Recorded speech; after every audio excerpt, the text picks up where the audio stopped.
If you want it, you gotta go get it.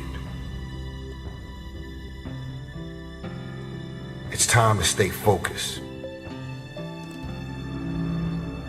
I hope this video makes you uncomfortable. Because I look at this as a mirror. You get to look yourself in the mirror and ask hard and tough questions. What am I doing every single day with my life, creating obstacles, challenges, and distractions for myself? People look at politicians and celebrities on the TV and the newspapers, glossy magazines. What do they see? I'm just like them. That's what they say. Come on, man. Come on. I'm special. I'm different. I could be any one of them. Well, guess what? You can't. You know why? Because in reality, mediocrity is where most people live. Mediocrity is the elephant in the room. It's ubiquitous. Mediocrity in your schools, it's in your dreams, it's in your family. I'm giving you my hand and I'm saying, take my hand and let's fly. You changed. You stopped being you. You let people stick a finger in your face and tell you you're no good. And when things got hard, you started looking for something to blame, like a big shadow. You, me, or nobody is gonna hit as hard as life. But it ain't about how hard you hit. It's about how hard you can get hit and keep moving forward. How much you can take and keep moving forward. That's how winning is done. Most of you say you want to be successful, but you don't want it bad. You just kind of want it. Your habits determine what direction you're going. You don't want it badder than you want to party. You don't want it as much as you want to be cool. Most of you don't want success as much as you want to sleep. You're better than that. Today's your day. You are the only reason why all of your ancestors before you ever lived. Make a choice, right? You just decide what it's going to be, who you're going to be, how you're going to do it. Just decide. We have this habit of getting comfortable in our routines and patterns, and then it gets difficult to get out of that. There's got to be those days you push through. They're probably going to be more numerous than the days you don't. And I think that's something to be mindful of as well. Try to imagine your life when you make that easy choice next time. What is that going to do? Is that going to keep you away from your dreams? Are you going to regret that later? You know, a lot of opportunities appear only once in life, and you skip that taking the easy choice, they're probably gone forever. You can dream of the kind of life you want. You can dream of the kind of change you want. You can dream of the kind of future you want, but until you wake up and begin to plan to get there, it will only be a dream. If you don't get up and actually do something, do anything, those positive emotions will never have the opportunity to follow those actions. You'll just be stuck in the lazy, demotivated hole for as long as you choose to be. And so the benefit of discipline in my eyes has always been that through discipline, I get things done. You told us that you was about to start working out. You told us that you was going to start a business. But when are you going to do that? Your number one job is to become more of yourself. And sometimes a big part of success is just not being lazy and just doing it. Yeah. That's like 90% of it is just showing up. Get there and start working. Like, you're not going to feel perfect every day. Effort.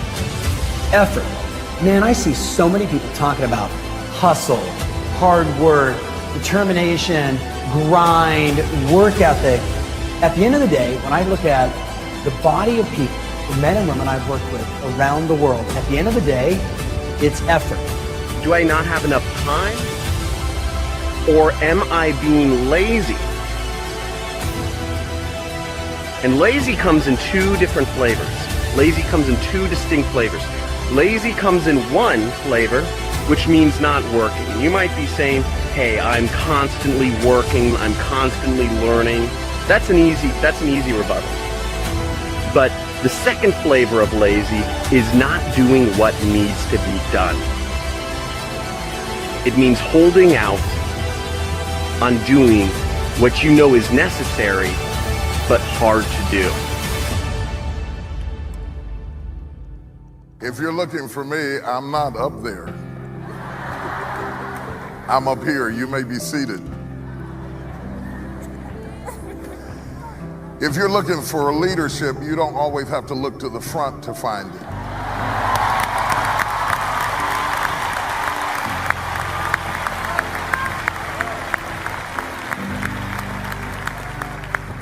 Great leadership doesn't start out on the stage. It doesn't start out as governors or mayors or presidents or CEOs or managers. Great leadership starts out in the back.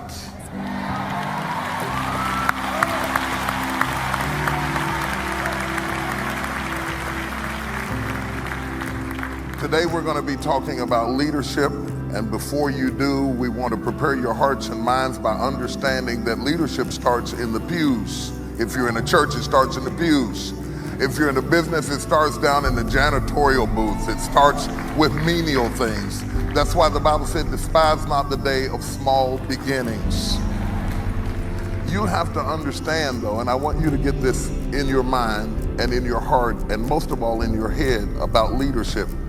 When you begin to grapple with leadership and life begins to move you along, career, opportunities, or I believe the presence of the Holy Spirit begins to move you along, because promotion really doesn't come from the east or the west, it really does come from God. It is possible for life to lead you faster than your mind is prepared to handle.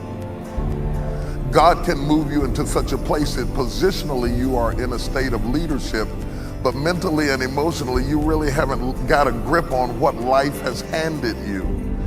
And if you don't know what you have, you don't know how to take care of it. If you don't know how to take care of it, you can mess around and lose it. The truth of the matter is, leaders come from ordinary places. They deal with ordinary issues. And I'm going to share some things with you that I think are very, very helpful for you to realize. First of all, I want you to understand that when you're saying to yourself that you want to be a great leader and you want to really go the extra mile and you want to do what has to be done, you're asking for trouble.